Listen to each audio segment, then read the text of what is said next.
the same Mashiach Shel Israel is the same person. And our guest is Zev Porat, an evangelist Mevaser from Israel. Welcome, Baruch haba. And let's start this program, this conversation about the fact, the question, which is also a fact, that Jews believe in Yeshua, which is for the most of the people interesting, because all around the world people think that Christians believe in Jesus, Jews believe in Moses, in Moshe. So they are not used with hearing something like Jews are believing in Jesus, Jews are believing in Yeshua, so to say, in Hebrew. And so this is the question. Do Jews believe? Are there Jews in this world who believe? Besides us, except us, two of us, we know about each other. What do you say? Do you know Jews who believe in Yeshua? There are a lot of Jews who believe in Yeshua, and a real Jew should believe in Yeshua. There's no other better Jewish message than Yeshua HaMashiach, because he comes right from the Jewish Bible, from the Messianic prophecies, and he was there in Genesis, and he was there before the foundation of the world. It's interesting. He is Jewish, so he's one of our people, and as I understand, I know Jewish people, Jewish men and women who believe in Yeshua. So you know also, and there are a lot of Jewish people in the world who believe in Jesus, who believe in Yeshua. That's fantastic, and we believe in him because something happened in our lives. But before we get to that point, I would like to tell you that I meet Jewish people who don't believe, because most of the Jewish people don't believe in Jesus, in Yeshua, and one of them told me that the most Jewish thing you can do is to not believe in Jesus.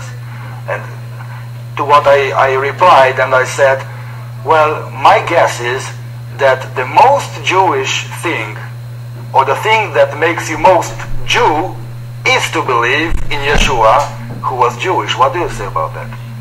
Of course, the most Jewish thing you can do is believe in Yeshua, because Yeshua was a Jew. I too, in Israel, have many encounters with people who say that believing in Yeshua is Christian, it's not Jewish. Unfortunately, most of the people in Israel do not read the Bible. They read just rabbinic interpretations. But we do have in history many rabbis and many Jews who did believe in Yeshua until the time where Yeshua came, and then somehow they managed to either flip over it or just say that the people who believed in Yeshua were not normal or insane, in other words. And this is part of the way that the enemy has been working. Who is the enemy? Because somebody who watches the program might think that we consider someone enemy, but we don't want to say it. Who is the enemy? You know, I've heard a Jewish man speaking at a program, being asked about the existence of Satan, and he said he doesn't know about this subject. It's a sort of Christian subject. This is not in the Tanakh or in the Torah. But can you tell me, is there a Satan in the Tanakh or in the Torah? Interesting you bring this subject up, because I'm approached with this question many times. Many times people say, you know, you want to talk about Yeshua as being the one who defeated the enemy, and you say the enemy is the Satan. Yeah. Satan is Satan in Hebrew. Where is that in the Bible? And it's in many places. One of the most greatest examples that I can think of right now on the program would be the book of Job. Yeah. Which is also one of the oldest book in the not only Job or Iyov, but some Jewish people say, oh, okay, the prophets is one thing, the Torah, the 5 books of Moses is another thing. If you can show me from the Torah, it's okay. But it's in the first chapters of Bereshit, of Genesis. It's in the first. Satan is there. That's right. It's in the first. So the Jewish people cannot say that Satan is an ideology. Satan is not a theory. Satan is a person, a fallen angel. In fact, most of my discussions with the secular people in Israel who don't want to be Orthodox Jews, and just in the culture, are fascinated by the fact that the word Satan is in the Bible. And this is how we get into many conversations, because they've never heard that. I said, really? They Never heard. No, they scratched their head like this. They said, really? The word Satan is in the Bible? And Yes, it is. and you show them it, and they look at the Bible again. Sometimes they want to go to the library and take another Bible. They say, maybe Yeah, the Bible the is different. Torah, the Chumash. The Chumash, and they see it's there, and it's, how come the rabbis never teach it? How come they don't show it? You know, it's very important to know that we have an enemy. Because if we don't realize we have an enemy, we cannot appreciate somebody who defeated that enemy. So, and a little bit turning back to the point that the Jews are believing in Yeshua or not, maybe you've heard that concept that from both Christian side and from Jewish side, that if a Jew believes in Yeshua, he's not anymore a Jewish people, Jewish man or a Jewish woman, Jewish person. If he believes in Yeshua, he's not Jewish anymore. And many Christians say the same thing. What do you think about it? Can you be a Jew and be a believer in Yeshua also? Well, first of all, if you're born a Jew, you will die a Jew. You cannot convert to be something else. So if you're a Jew that believes in Yeshua, then you become a Messianic Jew because you believe in the Messiah. Yeah. But if you're a Jew who does not believe in the Messiah, you are losing on your salvation. You lose the gift that God has for you. You're also a Jew. You're just a non-believing Jew. Even a Jew who refuses to believe the Bible is the Word of God and follows some other religion or some other tradition, unfortunately we understand this as believers that he's following Satan, because you can serve two things in this world. Either you serve God or you serve Satan. Even He's the enemy. He's That's the our enemy. Yeah. Even people who don't acknowledge Satan or say, I don't serve anybody, don't realize that you are serving something. Yeah. Well, once I've been speaking or talking with a Jewish person, highly positioned Jewish person, and he told me also that if you believe in Yeshua, you are not Jewish anymore. So, and I said that I don't think that believing changes our DNA, or believing changes our blood, our Jewish blood. It would not turn into something not Jewish. So, and from this point, we can talk about the fact that the whole message of Yeshua, or about Yeshua, is a Jewish thing. Because those Jews who say that if you believe in Yeshua, you're not Jewish anymore, they think that the Gospel, the New Testament, is something not Jewish. That's why they say that you are not Jewish anymore.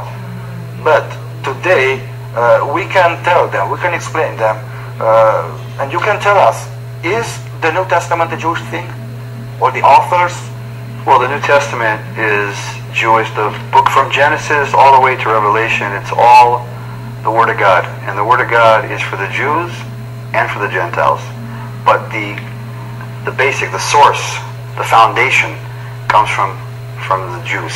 Who were the authors of the books of the New Testament, or Habit HaChadashah? They were Jews. Jews. They were Jews.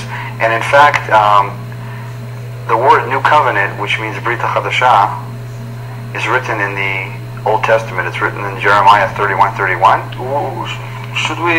We can go over there. Yeah. Yes. Jeremiah 31:31.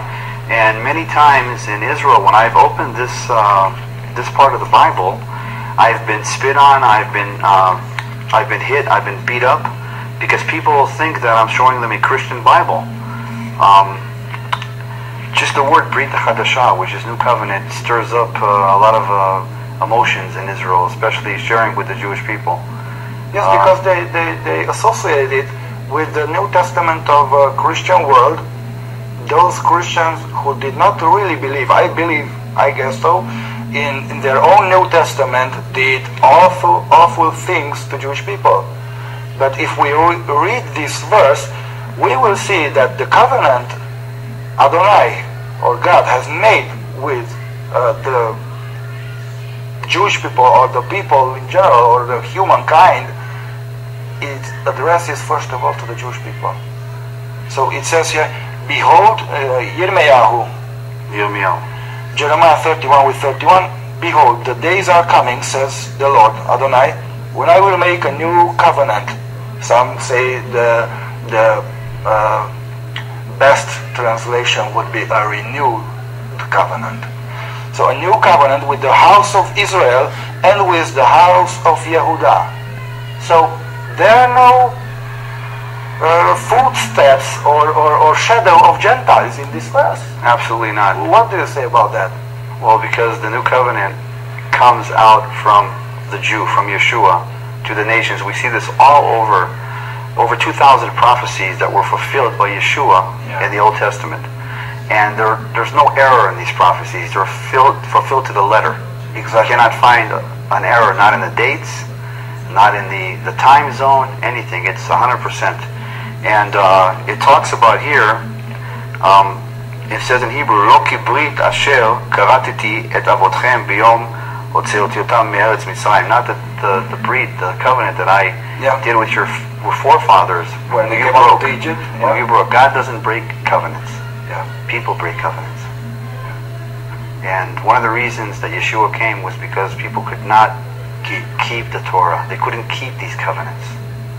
And therefore Yeshua came. And it says, interesting, in the end of Jeremiah 31, it says, "Not only will I forgive their sins, I will forget." Yeah. And the word forget is 100% forgiveness. We have full forgiveness in Yeshua. Yeah. You can, not only a covering like kapara to cover, not just a covering from Yom Kippur, that just cover the Ark of the Covenant, cover the sins, but it's a total forgiveness and forgetting. It's forgetting. God will forget your sins.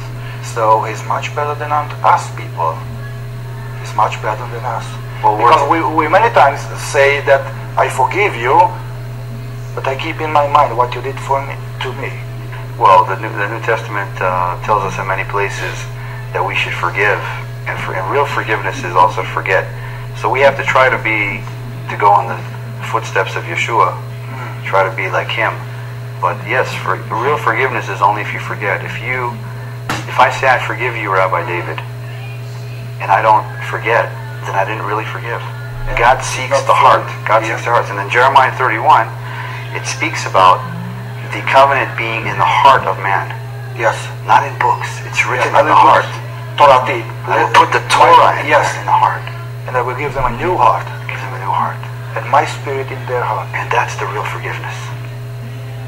I'm thinking about the fact that I have not met many people who could forgive and forget at the same time.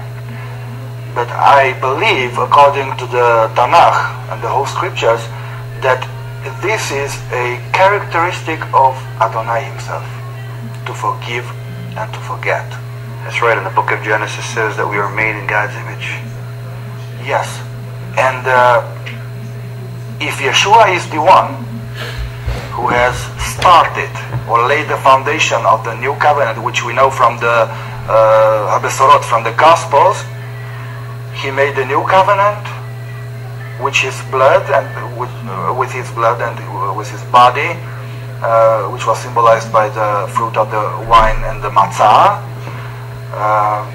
He has shown us that He can forgive and forget our sins. That takes me to the thought that maybe not many Jewish people will like this, but Yeshua at least is divine and more than just a human being. What do you say about His divinity? Well, one of the reasons that we started the program with by saying that Jews say that if you believe in Yeshua, you are a Gentile. As you said, the DNA is the DNA. You can't change. That's a fact. But I ask people, is this a Jewish Bible? If it's a Jewish Bible, then everything that's written in it is true. Excuse me, what sort of people do you ask in general? Gentiles or Jews? Mostly Jews. So when you ask a Jew if this is a Jewish Bible, yes. He says, of course it is. Yeah. And then I said that was it fair to say that everything that's written in it is Jewish? He says, yes. Well, Yeshua, the Messiah of Israel, is written in it. And usually I don't tell them directly Yeshua, because if you say the word Yeshua, you get some kind of a rejection even before you get into a conversation because of what you said. Oh, Gentile. That's not for me. Well, what we usually do is we take them to the Messianic prophecies, and we acknowledge that these prophecies are really talking about the Messiah of Israel. Yeah. And after they acknowledge that it's talking about the Messiah of Israel, only then do we take them and search who is that Messiah. Yeah, you know, I have So the first Yes. thing to acknowledge here is the importance to understand, are these messianic prophecies speaking about the Messiah of Israel? This is the main thing. It doesn't matter who it is right now. Acknowledgement. And if so, only then can we take them to show them through the Holy Spirit's guidance, because faith comes by hearing and hearing by the Word of God, that Yeshua is the Messiah. It's true that many times during the conversations people sense and they ask you, do you believe in Yeshua? And of course you say yes. But the main thing is acknowledgement that these messianic prophecies are Jewish and they are speaking about the Jewish Messiah. And we all know who fulfilled all the prophecies until today. And even as we speak right now, prophecies are being fulfilled. Yeah. I believe, and I guess you also believe, that every word and every letter from this book, Kitvei HaKodesh, the Holy Bible, is inspired from and by God. And every letter and every book, every chapter, every word from this book is the message of God. 100%. And Yeshua Just a second. If we accept this as a fact, that the holy book of the Jewish people containing the Tanakh and Habitah Hadashah, that's also Jewish, and it's also a holy scripture of the Jewish people, if we admit that these are the words which came out from the mouth of God, that means that in this world we don't have anything else to rely on to know God, who is the only God, the creator, but this book. Because in any other book of other religions, God does not speak first person. I am the Lord God. So this is a Jewish book. It's the Jewish book, and also I could say, as far as my understanding and my growing up in a rabbinic family and being an Orthodox Jew, I have never seen in the Bible the Lord Himself giving a sign. I've seen the Lord using angels, dreams, prophets, many signs. But in the book of Isaiah 7, Isaiah 14, verse 14, it talks about, behold, a woman shall conceive a child, and his name shall be called, the virgin shall conceive, and his name shall be called Emmanuel. And it says over there, it starts off by saying, the Lord Himself shall give you a sign. Yeah. And this is the only place that I found in the whole Old Testament where the Lord Himself gives a sign. And this is, we all know, the birth of the Messiah of Israel, which we will unfold. Maybe not in this program, maybe in the future programs. Unfold slowly. Who is that Messiah? Yes. And all the prophecies and time zones in history will point to Yeshua, born in Bethlehem and raised in Nazareth. So you say, and you have said before, but maybe the people don't know who watch the program, that you have been raised in a rabbinic family. That means that you have your father was a rabbi. My father was a rabbi, my grandfather, my ancestors, and my ancestors were Dayans, which is basically judges of rabbis. Wow. And praise God that God had revealed to me through the Messianic prophecies that Yeshua is the Messiah of Israel. And through Yeshua, we have a relationship to the Father. You cannot get to the Father only through Yeshua. And this is very clear also in the book, in the Psalms too. Yes. It's very clear in Tehillim Bet. It says, blessed are those who take refuge in the Son. Yeah. Let me ask you a question. Did your ancestors tell you that this book is true? My ancestors told me that this book is true, but interesting, they told me, you cannot read this book. You can't just open the book and read it. There has to be a certain anointing on you to read it. You have to be a very certified rabbi to read it.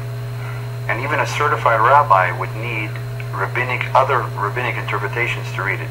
So basically, if you open the Bible and read it word by word, you will endanger yourself. Yeah. You will misinterpret the Bible, and some rabbis will even say that you can die. And this is part of the way I grew up. So I always read a lot of Talmud, Zohar, Kabbalah, and which is a lot more difficult to read than reading a passage here. Yes. Yeah. You know why I ask you? Because in Christianity, in some religions or denominations of the Christianity, they say also that you cannot interpret the Bible itself. You need a priest, or you need somebody, a teacher or something like that. But what is important for us and for everyone who wants to get to know God is that this book is true. Every word. So if we start from the fact that the Hebrew Holy Scriptures are true, then we need to believe what they say. Because sometimes people, Jewish people, tell me that yeah, we do believe Yeshua existed as a person. It is documented historically. Yes, he did perform miracles also. Okay, he was killed. He was crucified. Okay, but we don't believe he was the Messiah. We don't believe he raised from the dead. We don't believe that he was a good teacher and a good prophet. And when I hear this, I usually say that you contradict yourself, because he cannot be a good teacher saying about himself things like I am the life, I am the resurrection and the life, or whoever believes in me will have eternal life. So he was or a insane, or a madman who doesn't know what he says, or he was a great liar, knowing that it's not true what he says, but he said, or it was true what he said about himself. But to accept that he's a good teacher, but he's not what he said about himself, it's a paradox. What do you say? Yes, I've heard this also with Muslims who talk about the Quran. Yeah. They say that Jesus was a prophet and he did miracles. Okay. But he was not more than a prophet. He was not the Son of God. Well, that's it. What do you say that? Do you know what it says in Quran about him? It says that he was a prophet.